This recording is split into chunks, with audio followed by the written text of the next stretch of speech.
Vous écoutez Centré sur l'équilibre, le balado du Stromspa nordique. Un univers pour plonger au cœur de thématiques variées, alliant bien-être et sujets d'actualité, pour ainsi vous ouvrir à de nombreuses possibilités. Nous vous promettons un contenu avant-gardiste et audacieux, offert en partenariat avec nos collaborateurs d'ici et d'ailleurs. Joignez-vous à nous dans cette quête d'équilibre, un épisode à la fois.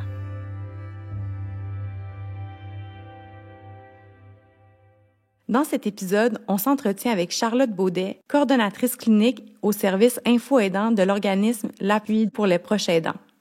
On y aborde des thématiques concrètes comme le quotidien du proche aidant, les manières de le soutenir dans son rôle essentiel et les ressources qui existent pour épauler ceux qui viennent en aide à un être cher. Bonne écoute! Bonjour Charlotte, comment ça va? Bonjour Cassandre, ça va très bien et toi? Ça va super bien, merci. Écoute, je sais pas si d'entrée de jeu, tu voulais parler un peu de ton rôle à l'Appui, nous présenter ce que tu fais, présenter plus explicitement l'Appui, justement. Oui, il n'y a pas de problème. L'Appui, c'est quand même un grand organisme. On a plusieurs mandats. Donc, je ne vais pas rentrer là dans tous les détails, mais un de nos mandats, c'est le service info-aidant. Le service info-aidant, c'est le service direct à la population pour les proches aidants. Donc, on fait principalement de l'écoute téléphonique, on répond à les courriels, on a des programmes de soutien et de formation en ligne. Et puis, notre mandat, c'est vraiment plus au niveau écoute, information, référence. Donc, de l'information par rapport à la maladie, par rapport à comment ça fonctionne les services, c'est quoi les différents services qui sont offerts. On va faire les références pertinentes, puis évidemment, on va écouter là, la situation des proches aidants particulière là, qui leur est propre. Et puis moi, au service info-aidant, comme coordonnatrice clinique, c'est moi qui est plus en charge de tout ce qui est intervention. Donc, c'est moi qui supervise l'équipe là, au niveau de leurs habiletés en intervention, développer leur technique d'intervention, parler des appels plus difficiles, trouver des trucs pour aller plus loin des fois dans des cas plus difficiles ou avec des interrogations plus poussées. OK, super. Donc, je tiens à mentionner que nous, on collabore avec l'Appui depuis maintenant plusieurs années dans le cadre des exercices que la Fondation Strom Aidant Naturel fait pour venir en aide à nos proches aidants. Donc, on vous remercie de cette collaboration-là. On est très heureux de travailler avec vous pour justement cette mission qui nous tient grandement et chaudement à cœur. Donc, merci d'avoir expliqué un peu ton rôle et justement en quoi consistait Info Aidant. Je propose qu'on plonge directement dans le cœur du sujet et je te demanderais de nous parler, si tu le veux bien, quand on parle d'un proche aidant, d'une personne qui est proche aidante, on parle de qui exactement? C'est un terme un peu passe-partout. On peut parler d'un peu tout le monde. Un proche aidant, c'est quelqu'un qui va offrir des soins, des services à un proche de façon gratuite. Et non organisé. Donc, c'est pas un bénévole par l'entremise, par exemple, d'un centre d'action bénévole, mais c'est vraiment une personne qui décide d'aller de l'avant pour aider son proche. Ça peut être un membre de la famille, un parent, un ami, un voisin. Donc, toutes ces personnes-là qui arrivent en soutien à une personne en position de vulnérabilité qui est malade est considérée comme un proche aidant. Donc, quand on parle d'une position de vulnérabilité, de ce que je comprends, ça peut être autant quelqu'un qui a des problèmes de dépendance, quelqu'un qui a un problème de santé mentale, santé physique. Donc, vraiment de venir en aide, en assistance à ces personnes-là, sans nécessairement que ce soit encadré ou rémunéré. C'est vraiment de son plein gré que la personne, naturellement, va développer son rôle de proche aidante. Tout à fait. Super. Est-ce qu'il y a des phases dans l'acceptation du rôle de proche aidant, de la situation de proche aidé, dans l'épuisement, la recherche de ressources? Comment ça se passe quand on devient cette personne pour quelqu'un? C'est sûr que c'est un processus à part entière de devenir proche aidant et toutes les années subséquentes, là, l'évolution du rôle. C'est quand même assez rare que les personnes se reconnaissent comme proches aidants au début de leur parcours. Ah oui.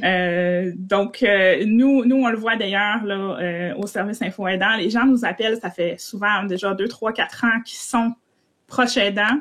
Puis là, ils en viennent à accepter ce chapeau-là et aller chercher les ressources qui existent pour eux. Mais il y a beaucoup de monde qui s'en rendent pas compte. Ils disent, ah ben, c'est normal de prendre soin de mon parent, j'ai pas besoin nécessairement d'un titre. Donc, ils vont commencer là à donner des heures, donner de l'attention, donner des soins, mais c'est pas nécessairement évident pour eux qu'ils ont ce chapeau-là. Puis d'ailleurs, on a fait là une recherche en 2016 à l'appui pour essayer de voir à la grandeur du Québec, c'était quoi cette population-là qui ne se reconnaissait pas comme proche aidant. Puis il y avait un nombre très, très, très élevé de personnes qui donnaient au moins 10 heures par semaine qui s'étaient jamais penchées sur la question. OK, donc c'est vraiment, c'est un rôle qui est comme de leur propre volonté, qui leur est pas imposé, puis par ce fait même là, ils s'en rendent pas compte dans le fond qu'ils ont ce titre de rôle de proche aidant. Tout à fait, tout à fait. Et puis donc c'est sûr qu'au début ça peut arriver suite par exemple à l'annonce d'un diagnostic, que là, on apprend que le prochain aidé a une condition médicale qui va demander plus d'écoute, plus de soins, plus de présence. Mais des fois, c'est graduel. Quand on pense aux pertes d'autonomie liées à l'âge, c'est très, très, très graduel. La personne commence à avoir moins de capacité de mobilité. Des fois, c'est un petit peu la vue. Des fois, c'est un petit peu l'ouïe qui baisse. Donc, le temps qu'on va passer avec la personne à lui fournir des soins, des services, va graduellement augmenter dans le temps. Donc, c'est pas tout le temps clair, là, à partir du jour 1, maintenant, je suis proche aidant. Souvent, on est rendu au jour 708, je me retourne, puis là, ben finalement, j'ai parcouru tout ce chemin-là, puis il y a eu beaucoup de changements. Puis j'imagine qu'on peut également être un proche aidant de passage dans la vie de quelqu'un qui a eu une condition d'instabilité qui s'est rétablie. Oui, absolument. C'est pas toutes les personnes aidées qui ont un diagnostic terminal, définitif ou dégénératif. Donc, on peut, je pense par exemple au problème de santé mentale. On peut avoir un conjoint, un membre de sa famille, un proche qui est en dépression majeure, mais cette dépression-là va pas durer pour toute sa vie. Donc, on peut être là pendant ce temps-là. On n'a pas nécessairement besoin d'être là non plus tout au long. Je pense que c'est aussi une bonne réflexion au prochain an de se demander où est-ce que je veux m'impliquer et jusqu'à où. Mm-hmm. Parce que souvent, il y a beaucoup de personnes qui se donnent le devoir. Donc, moi, je suis la personne en santé, donc je vais faire passer en premier la personne qui a besoin de soins et je vais complètement m'oublier. Ça, c'est quelque chose qu'on voit très, très, très fréquemment dans nos services. Et puis, c'est une situation qui amène aussi un risque élevé de se rendre jusqu'à l'épuisement. Donc, de jamais penser à c'est quoi nos limites, de jamais penser à c'est quoi nos besoins. Les gens s'oublient tellement puis mettent tellement d'énergie qu'ils sont pas capables de récupérer au fil du temps qu'ils se ramassent des fois là, complètement démunis au niveau des émotions, de l'énergie, de l'espace mental aussi, de pas toujours avoir à penser à organiser la journée de son proche. C'est quand que les soins vont venir, c'est quand que le répit va arriver. Moi, mes services à moi, quand est-ce que je peux avoir telle chose? Donc, c'est un long processus, mais qui a tellement une complexité que ça peut être quand même assez difficile de s'y retrouver. Justement, pour faire du pouce sur ce que tu es en train de nous expliquer, dans quel état les gens vous appellent, font appel à Info Aidant? En général, c'est des gens qui sont épuisés. On se le fait pas toujours nommer comme ça, Il y a beaucoup de gens qui nous appellent et on dirait qu'ils se donnent pas la permission de nous appeler parce qu'ils sont épuisés. Donc, ils nous appellent pour une raison. Ils ont l'impression qu'il faut que ça soit quelque chose de concret. Par exemple, je vous appelle parce que je voudrais obtenir du répit.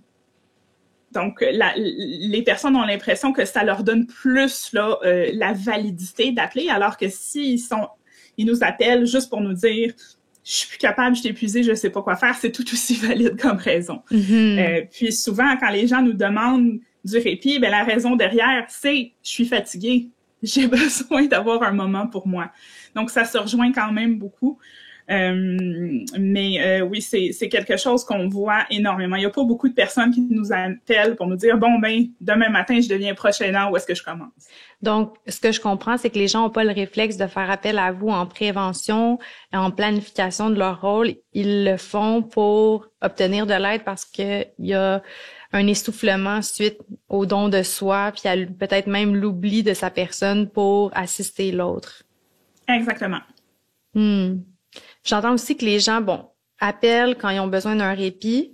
Fait qu'est-ce qu'ils ont de besoin au début, justement, dans ce premier coup de fil? Tu me parles de répit. Est-ce qu'ils vont chercher de l'aide? Ils vont chercher des conseils, juste de l'écoute? De quoi ces gens-là ont le plus besoin? Ben, les demandes sont pas toujours nommées de façon claire. Des fois, il y a des gens qui nous appellent, ils veulent explorer un petit peu c'est quoi, ils veulent faire le point ou ils ont juste besoin de parler. Il y en a qui vont chercher des services très spécifiques. Oui, il y a le répit, mais il y a aussi des services, par exemple, de stimulation pour la maladie d'Alzheimer dans des centres de jour ou à la maison. Ils vont chercher, mais j'ai besoin d'aide pour donner le bain. Donc, il y a plusieurs services là en lien avec leur personne aidée. Je dirais, il y a pas vraiment de pattern par rapport aux appels qu'on reçoit au niveau de ce type de demande-là. C'est sûr que le répit, c'est quelque chose qui est quand même assez présent, mais la demande de répit est pas toujours nécessairement liée à juste j'ai besoin que quelqu'un assure une présence. Nous, notre travail, c'est d'explorer avec la personne toutes les facettes des besoins qu'elle démontre. Donc, c'est sûr que si elle nous demande spécifiquement pour du répit, oui, on va l'explorer, mais on va lui poser des questions. Est-ce qu'elle a un bon réseau de soutien? Est-ce qu'elle se pose des questions sur la maladie puis elle aurait besoin d'en savoir plus? Est-ce qu'on peut la référer? Aussi des services pour eux. Est-ce qu'ils veulent en parler? Est-ce qu'ils veulent du soutien individuel? Est-ce qu'ils veulent parler en groupe? Parce qu'il y a d'autres proches aidants qui partagent là, ce rôle-là puis qui comprennent leur réalité.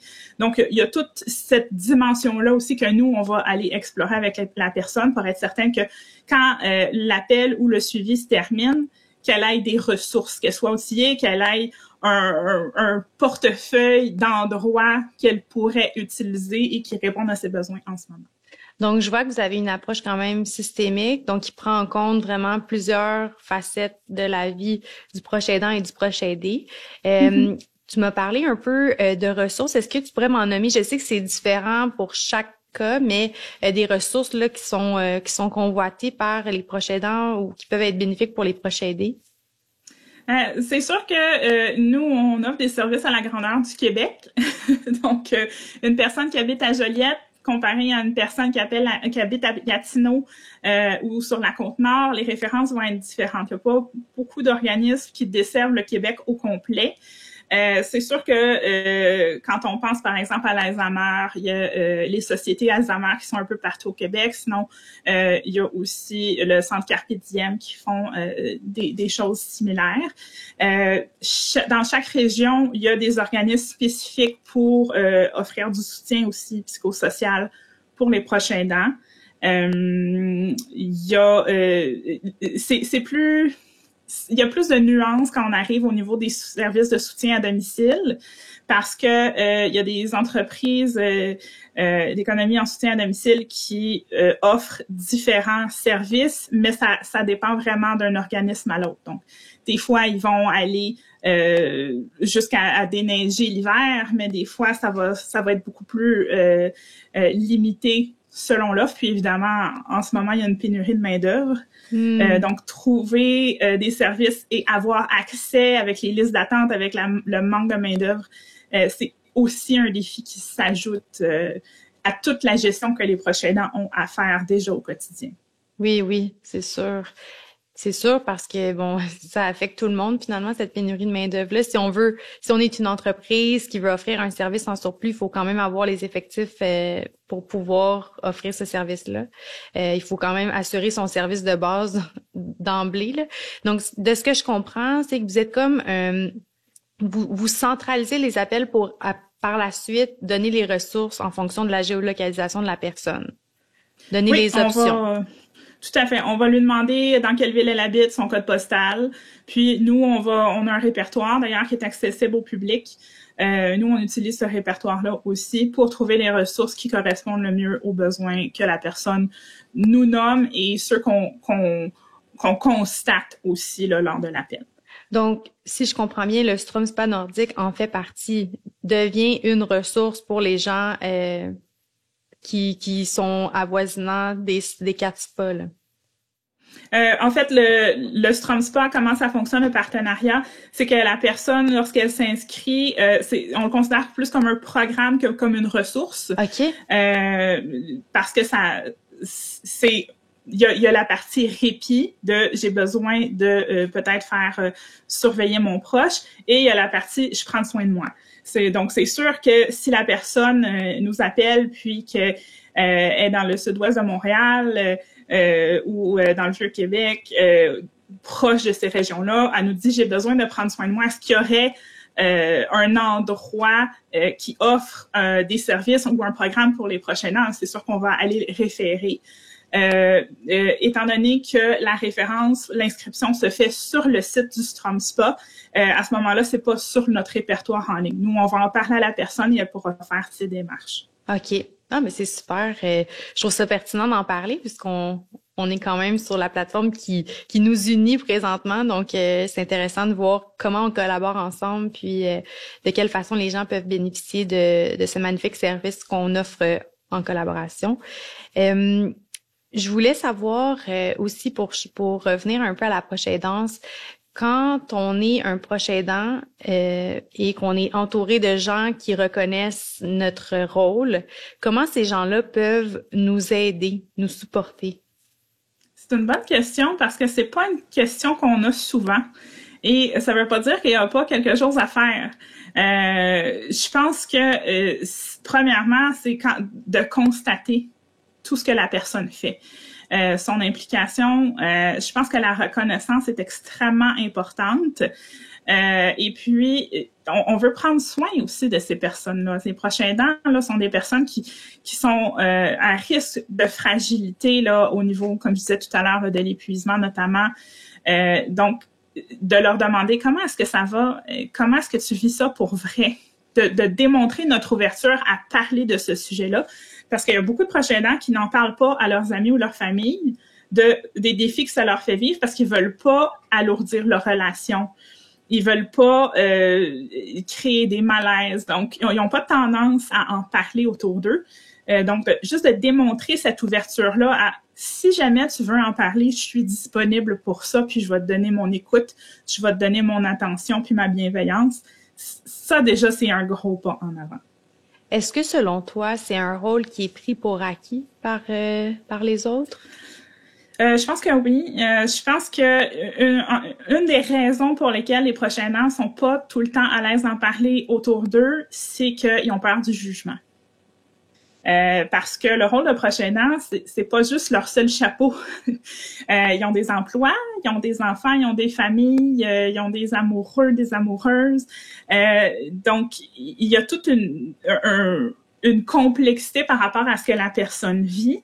On le voit des fois, par exemple, dans les familles, quand il y a plusieurs enfants, bon ben, toi, tu travailles moins, tu devrais en faire plus pour t'occuper de maman.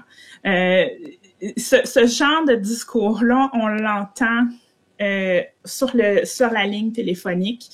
Donc, oui, il y a des défis. Je pense que c'est aussi de se poser la question, si mon proche, si on est plusieurs proches aidants, puis qu'il y en a qui font pas le même nombre de tâches, peut-être qu'il y a des raisons derrière. C'est pas juste nécessairement de la paresse, du désintérêt. La majorité des projets aidants, là, la très, très grande majorité, ils font ça parce qu'ils aiment leurs proches aider. Ils veulent... Quand on voit, par exemple, des conflits dans la famille au niveau de est-ce qu'on envoie notre mère en hébergement, par exemple, ça fait souvent éclater des conflits parce qu'il y a des gens qui vont dire oui, mais elle va voir tout. Puis là, il y a des gens qui vont dire oui, mais en même temps, est-ce que je la laisse tomber? Est-ce qu'elle serait pas mieux à la maison? Mais toutes ces questions-là qui viennent des différents proches aidants, c'est tout en bienveillance par rapport à leur proche aidé. Donc, on se demande tous qu'est-ce qui est mieux pour la personne, mais on n'a pas tous la même opinion par rapport à ce que c'est dans les faits. Non, effectivement. Puis ça m'amène à te demander aussi, d'après ton expérience, qu'est-ce que tu dénotes de la relation entre le proche aidant et le proche aidé?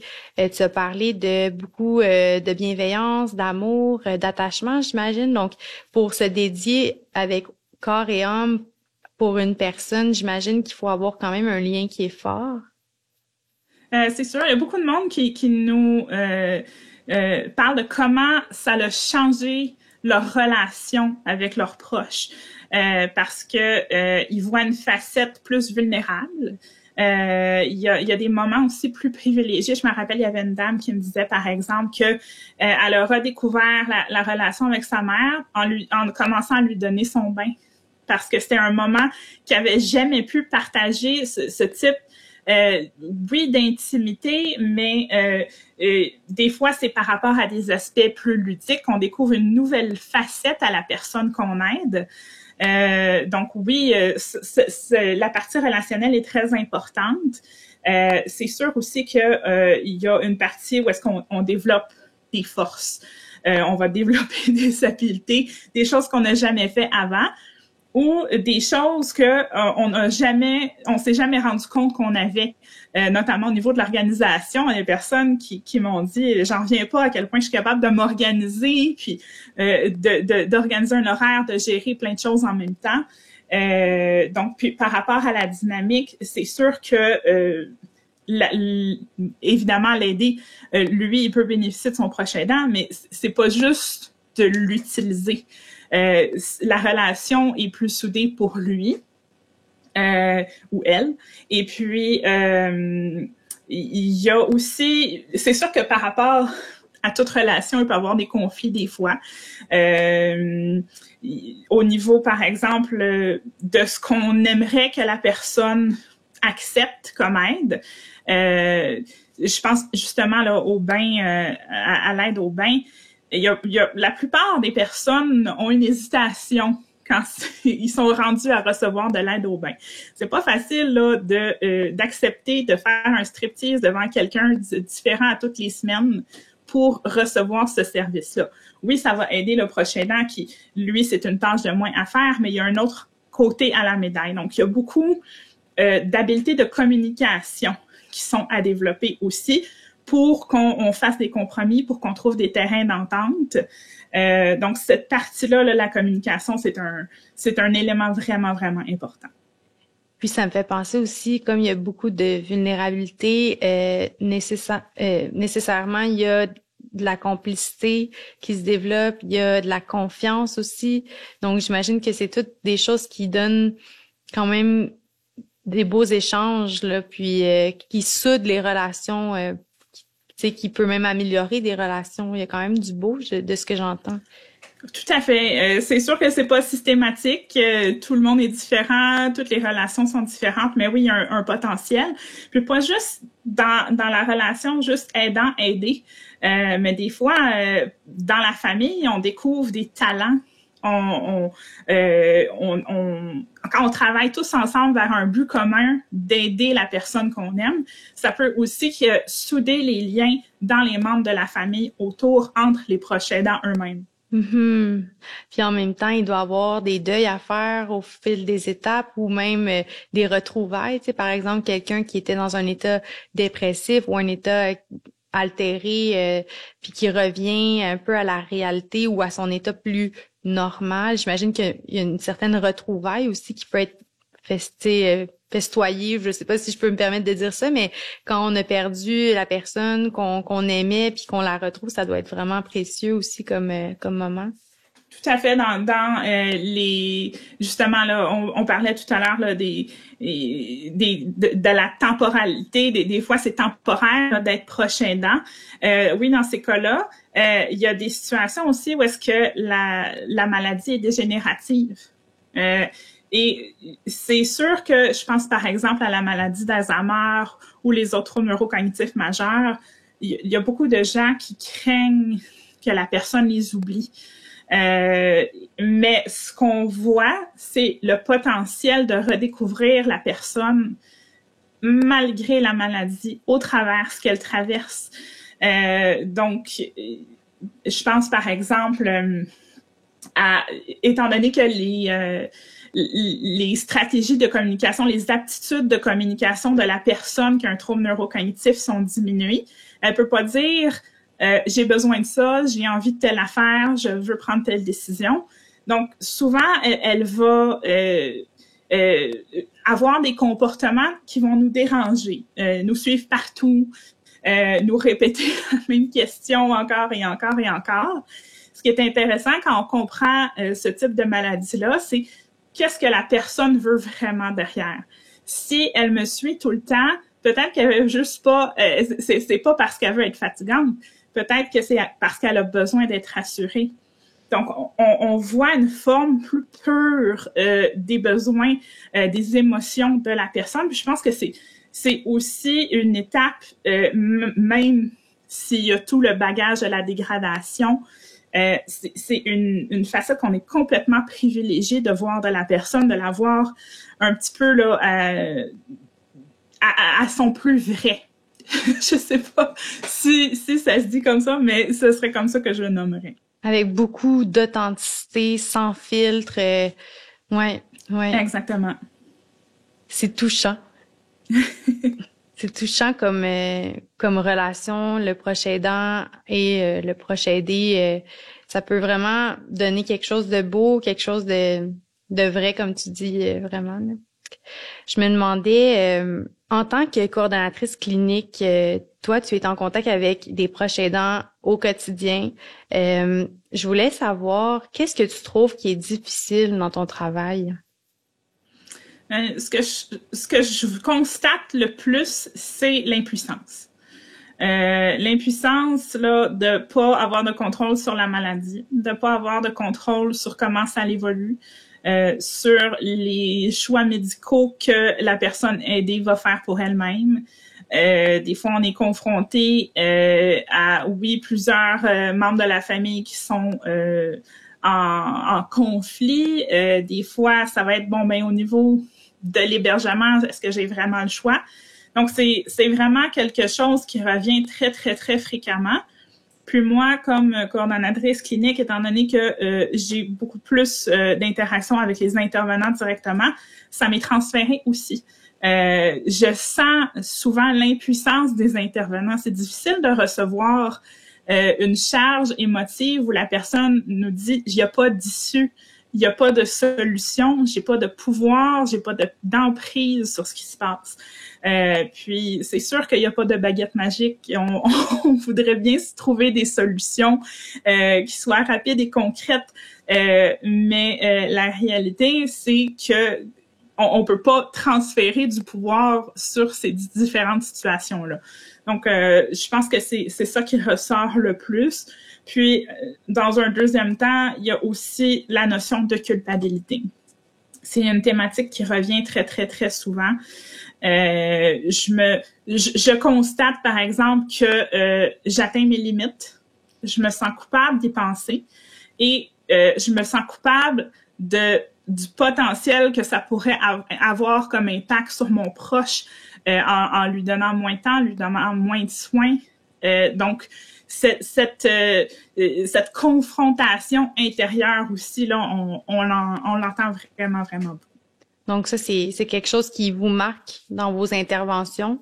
On dit quoi justement à une personne qui ressent soit de la culpabilité ou de l'impuissance? Comment on l'accompagne, on la rassure? On l'écoute. On l'écoute de façon sans jugement. Parce que c'est ça le premier besoin qu'ils sont pas capables d'aller chercher ailleurs les proches aidants. Ils sont pas capables d'en parler à leur famille, ils savent pas nécessairement où sont les services pour eux. Donc la première chose, c'est une écoute empathique sans jugement. Puis nous, après ça, on va essayer de voir avec elle comment est-ce qu'on peut lui donner un petit peu de recul sur la situation.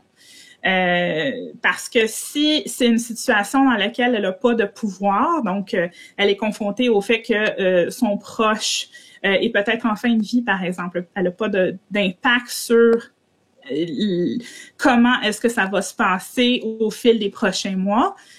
Mais nous, on peut l'accompagner dans peut-être une manière de remettre ça en perspective.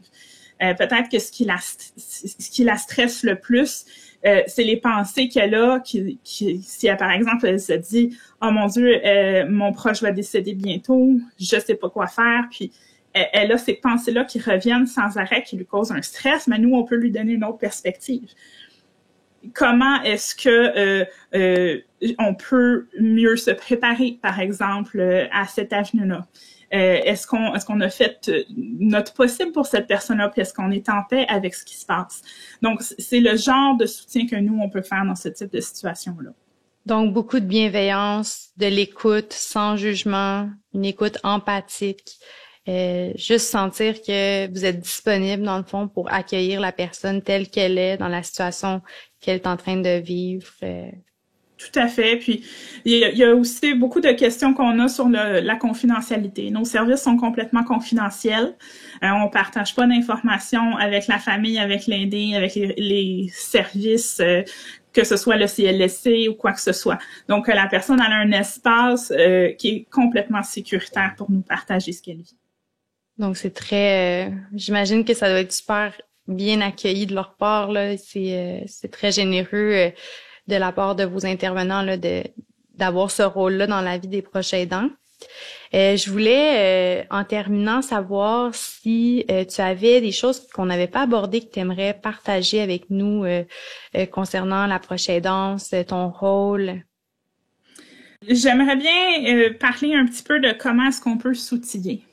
Oui. Quand on est proche aidant, parce que même si on n'a jamais fait appel à des services, je pense que c'est important de se poser la question, comment est-ce que je peux construire mon coffre à outils, surtout si la personne que j'aide, elle n'a pas une atteinte temporaire. Je pense que la première chose, ça serait de se questionner sur ses limites. Parce que quand on devient proche aidant et qu'on commence à donner du temps et des soins, on se dit, je vais le faire jusqu'à temps que je sois plus capable. Je vais aller le plus que je peux. Mais au fil du temps, quand ça fait 3, 4, 5 ans, ça peut nous peser, ça. Puis on a le droit de reconsidérer c'est quoi nos limites. J'étais capable de donner ça au début. Maintenant, la situation est différente. Le temps a passé. J'ai beaucoup de changements qui sont arrivés depuis. Est-ce que je suis encore capable de donner cet espace-là, cette capacité-là? Donc ça, je pense que ça serait la première chose. C'est sûr qu'au niveau de son coffre à outils, de s'instruire, d'aller s'éduquer sur la maladie, ça peut aider aussi. Qu'est-ce qui s'en vient? Qu'est-ce qui pourrait s'en venir? Puis, parallèlement, mais c'est d'aller s'informer sur les ressources. Donc, c'est quoi? Comment ça fonctionne le CLSC? Comment est-ce que je fais mes demandes? Est-ce qu'il y a des services de soutien à domicile dans mon coin, que ce soit au privé, au communautaire?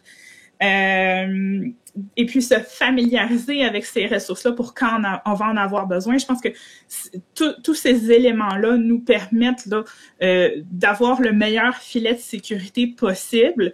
Puis ça peut être, oui, des ressources pour la personne aidée, mais c'est important aussi d'aller chercher des ressources pour nous. Il existe des ressources spécifiquement pour les proches aidants. Je parlais tout à l'heure, par exemple, de soutien en groupe pour partager avec quelqu'un. Il y a du soutien individuel qui se donne. Il y a des formations, que ce soit en présentiel ou en ligne. Donc, vraiment, d'aller chercher l'information pour le moment où on va en avoir besoin. Donc, merci beaucoup d'avoir pris ce temps précieux et de nous avoir partagé ton expérience à titre de coordonnatrice clinique. Merci beaucoup pour l'invitation. C'est ce qui conclut l'épisode d'aujourd'hui. On espère que vous avez apprécié la discussion. Si le contenu vous a plu, on vous invite à partager l'épisode et à laisser un avis sur la plateforme de votre choix. Vous pouvez également nous suivre sur nos réseaux sociaux et sur notre site internet au stromspa.com. En vous abonnant à notre infolette, soyez certain de ne rien manquer. Merci pour votre précieuse écoute et au plaisir de vous retrouver lors du prochain épisode. À bientôt!